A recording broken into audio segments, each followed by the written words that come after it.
I'll tell you a very beautiful story that we learnt about a few Jummahs ago. There was one individual who was stuck in debt. Not only was he in debt for money, but he was also in debt in other ways of his time. So he goes to one of the scholars and he says, "Oh Imam, I need help." So the Imam says, "What's wrong?" He says, "I'm in debt and I have no means to pay this debt off." So the Imam says, "No problem. You want your answer, you want your solution to your problems. Your duty is come for Salah every day. If you can be consistent with this, I will tell you the solution within a month." So he says, "No problem." So he starts to attend regularly for Salah.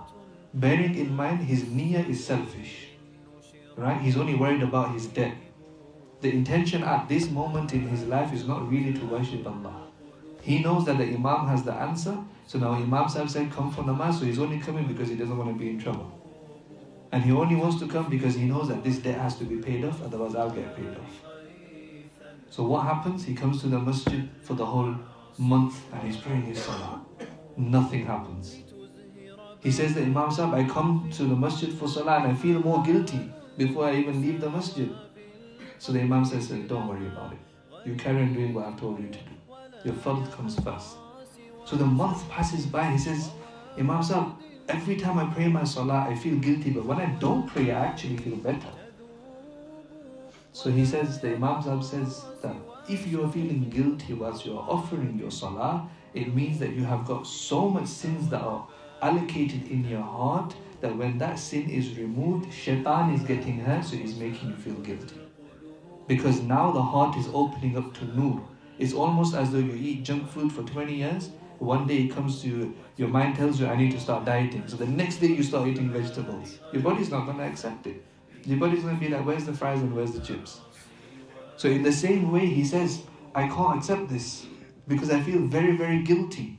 Imam Sahib says, "I'll give you another solution. Keep consistent now with your salah." The second solution is that you have to recite durood Pak every single day. Your duty as a Muslim is that on a day-to-day basis, you're going to recite 100 salawat on the Prophet ﷺ.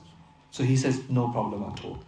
So now he starts to recite durood Pak on the Prophet ﷺ. Now these individuals are those individuals who understood the Arabic language.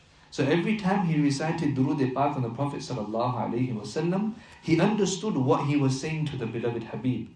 He understood that he's saying to the beloved Habib, "Oh Allah, I send peace and blessings and salutations upon my beloved."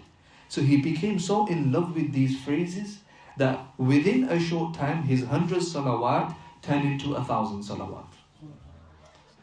From 1,000 salawat, it turned into 10,000 salawat a day. And from 10,000 salawat, it turned into 15,000 salawat a day. And he says that I would wake up without a single worry in the world about my debt. I would wake up without a single worry about how I'm going to get that money today. I would go to work and I would fulfill my obligations, but my heart and my mind would be telling me, I need to get my durood Pak in. Not because I want to reach a certain target, it's because I don't feel comfortable now without reciting my durood Pak.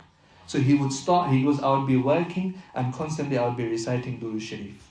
So one day he comes home after that full month, and he goes to sleep. And it was an unusual time for him to be sleeping. So his wife sees, and his wife thinks, "Inna lillah, he's gone." So she goes closer to him. And as she approaches him, she starts to smell some fragrance that she's never smelled before. And the fragrance is so beautiful that she has no choice but to nudge him. So now she goes to wake him up, she nudges him, and he wakes up. And he says, "What's wrong?" She says, "There's a beautiful smell coming from you." And he goes, "For how long?" So he goes, "Since the duration that you've been sleeping, it came to me that I should come and wake you up. So I just thought I'd come. And every time I came closer, the fragrance only got better and better." He says, "By Allah, the time that you saw me and you were coming closer to me, I was dreaming about the Prophet ﷺ. I was doing the ziyarah of the Prophet ﷺ. And that smell and that fragrance was so powerful that it stayed with him until he passed away.